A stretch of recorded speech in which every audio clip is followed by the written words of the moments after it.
Hello students, and welcome to the tutorial on academic writing for success, where we have a look at the key elements of academic writing in criteria in HSIE.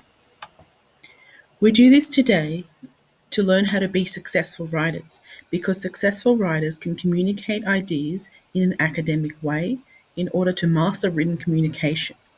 Furthermore, success in writing equals success in learning, and the lessons you learn today can be applied and transferred to any task and any subject.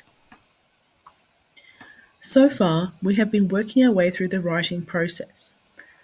We have completed the planning and researching component of the writing process.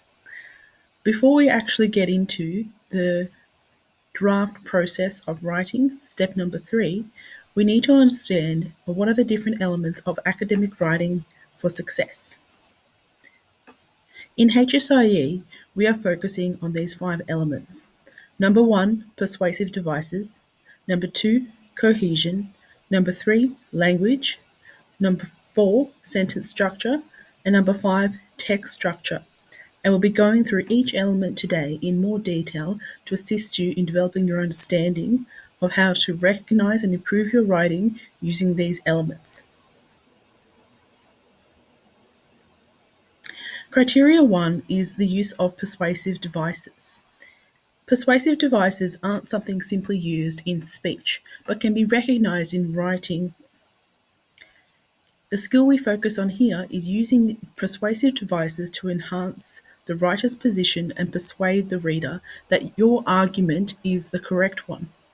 When you are writing in the higher level of verbs, such as assess and evaluate, you are in fact persuading the marker or the reader that your argument is correct using analysis and evidence. You should watch, to begin your understanding, you should watch this Khan Academy video, which provides some extra detail. To support our understanding of persuasive devices, we'll first focus on using modal verbs correctly and using modality. Modality refers to the degree of information or certainty provided to the reader.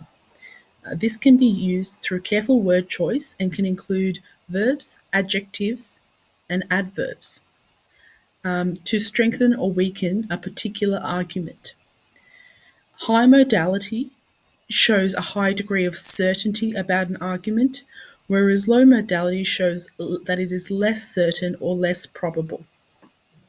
You can see here that the high modality words include words like has to, must, and shall, and that conveys to the reader or the marker that you are certain of a particular argument.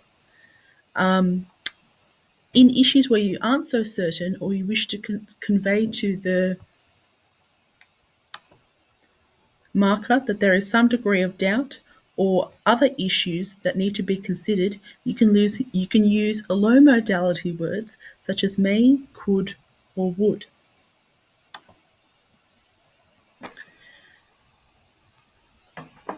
This is evident on this modality word client, which shows that at the lowest end, as you can see here, low modality words are unlikely to occur.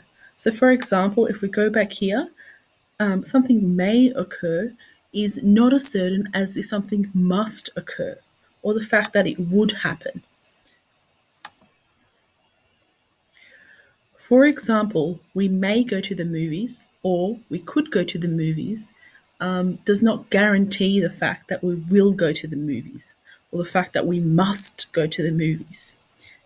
The higher the level of persuasiveness, the higher on this modality word client that we jump.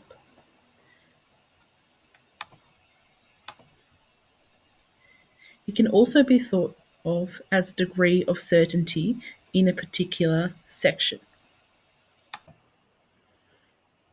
These various examples are helpful to examine the degrees of certainty from uncertain to very certain that can be used in modal verbs.